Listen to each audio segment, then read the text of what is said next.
नमस्कार विद्यार्थियों, अगर आप प्री एमएड एंट्रेंस एग्जाम की तैयारी कर रहे हैं या एमएड में एडमिशन लेने का सोच रहे हैं तो आपके लिए यह वीडियो काफी उपयोगी साबित होगा। इस वीडियो में मैंने ना सिर्फ महत्वपूर्ण टॉपिक के बारे में बताया है बल्कि प्री एमएड एंट्रेंस टेस्ट का क्या फॉर्मेट रहता है उसके बारे में भी बताया है। आप प्रत्येक विषय के अंकों के बारे में जानेंगे और साथ ही कितने प्रश्न आते हैं हर एक विषय के लिए अलग से इस वीडियो में सेक्शन भी बनाए गए हैं, अतः आप पूरा वीडियो जरूर देखें। तो चलिए शुरू करते हैं। प्री एमएड एंट्रेंस टेस्ट में कुल सेक्शन होते हैं, यानी कि 4 विषय। प्रत्येक विषय में 50 प्रश्न होते हैं और हर एक प्रश्न के 3 अंक होते हैं। इसमें नेगेटिव मार्किंग नहीं होती। इस पूरे टेस्ट को 3 घंटे का समय दिया जाता है। अन्य महत्वपूर्ण बातें अब आइए देखते हैं। विद्यार्थियों, जैसा कि मैंने आपको बताया कि एमएड एंट्रेंस एग्जाम में 4 भाग में पेपर आता है। पहला जो भाग होता है शिक्षा के सामाजिक व दार्शनिक आधार। इसमें जो क्वेश्चंस पूछे जाते हैं जैसे कि शिक्षा का अर्थ से रिलेटेड कुछ क्वेश्चंस आएंगे, कुछ परिभाषाओं से रिलेटेड आएंगे, जैसे कि फ्रोवेल के अनुसार बीज में जो विद्यमान है उसे खोलना ही शिक्षा है। ये एक ऐसी प्रक्रिया है जिसके द्वारा बच्चा अपनी वास्तविक योग्यता को बाहर के रूप में प्रकट करता है। तो ये किसने दी है परिभाषा? तो फ्रोवेल ने दी है। तो ऐसी कुछ चुनिंदा परिभाषाएं आपको याद करनी होंगी।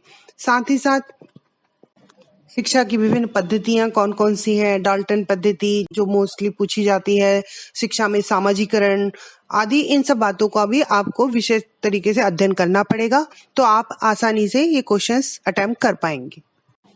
भारतीय दर्शन एवं शिक्षा से संबंधित काफी क्वेश्चंस आते हैं, जैसे कि दर्शन क्या है, दर्शन की परिभाषा क्या है। साथ ही साथ इसमें विभिन्न वाद जैसे कि प्रयोजनवाद, अस्तित्ववाद, यथार्थवाद, प्रकृतिवाद, इन सब के जनक कौन हैं, ये किस चीज का प्रतिपादन करते हैं, इससे रिलेटेड शिक्षा के सामाजिक व दार्शनिक आधार में क्वेश्चंस पूछे जाते हैं। विद्यार्थियों, यदि हम भाग 2 की बात करें तो भाग 2 अधिगम का मनोविज्ञान। मनोविज्ञान क्या है, शिक्षा मनोविज्ञान का उद्देश्य क्या है, उसकी परिभाषा क्या है। इसके अंतर्गत भी कई परिभाषा जो इम्पोर्टेंट है वो मैंने यहाँ पे मेंशन की है, इसे आप थोड़ा ध्यान देके याद कर लें।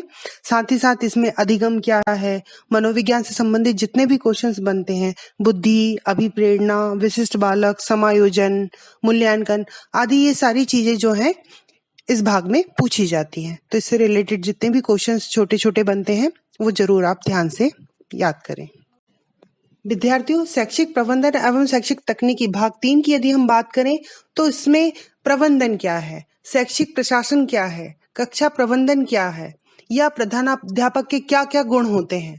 तो इससे रिलेटेड काफी क्वेश्चंस आते हैं जिसे आपको थोड़ा ध्यान देके तैयार करना होगा। साथ ही साथ विद्यालय से रिलेटेड क्वेश्चंस कुछ पूछे जाते हैं, जैसे कि विद्यालय अभिलेख क्या है, संचयी अभिलेख किसे कहते हैं। संचयी अभिलेख जैसे कि आप जानते ही हैं कि प्रत्येक विद्यालय में विकास के लिए संबंधित जो भी अभिलेख रखे जाते हैं, छात्र की पढ़ाई से संबंधित, उसके विकास से संबंधित, तो वो सारी चीजें जो होती हैं, डायरी, शिक्षक की डायरी, पंजीकृत जो होते हैं, ये सब चीजें क्या होते हैं, संचयी अभिलेख के अंतर्गत आते हैं।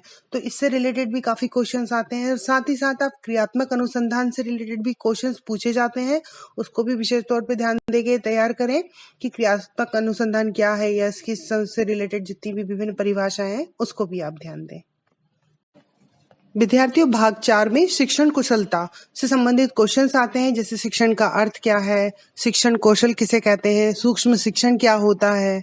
और साथ ही साथ इसमें कंप्यूटर से रिलेटेड भी क्वेश्चंस पूछे जाते हैं, कंप्यूटर के प्रकार, कंप्यूटर दिवस कब मनाया जाता है। तो ये छोटी छोटी बातों पे आप ध्यान देके इससे रिलेटेड सारे क्वेश्चंस तैयार कीजिए। अगर आपको फिर भी एमएड एंट्रेंस एग्जाम से संबंधित प्रश्नों में कोई दिक्कत आती है तो आप हमें मैसेज कर सकते हैं। एमएड एंट्रेंस एग्जाम में उत्कृष्ट करने के लिए हमारी ओर से विशेष शुभकामनाएं।